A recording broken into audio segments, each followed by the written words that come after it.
আসসালামু আলাইকুম বন্ধুরা, আমি এফকেতি। তো আজকে রৌদ্রে বসেছিলাম একটু দুপুরবেলা। ওর নাম হলো রিশা। তো ও কিছু পাতা নিয়ে আসলো, ওর পাতা দিয়ে বিভিন্ন জিনিস বানাতে পারে। তো আজকে আম পাতা দিয়ে আমাদের একটা ব্যাগ বানিয়ে দেখাচ্ছে ও।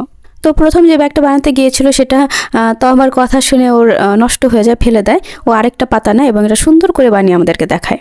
আমি ওর বানানো দেখে শিখছিলাম। আমি পরে অবশ্য একটা বানিয়েছিলাম নিজে, হয়েছিল মোটামুটি। ও প্রথমে পাতাটাকে দুই টুকরা করে নিল এখানে। পরের যে অংশটুকু বোটার মধ্যে ছিল তারও কিছু অংশ ছেড়ে নিল। এরপর আগে যে অর্ধেক করা পাতাটা ছিল ওইটাকে এর চারপাশে মুড়িয়ে নিবে।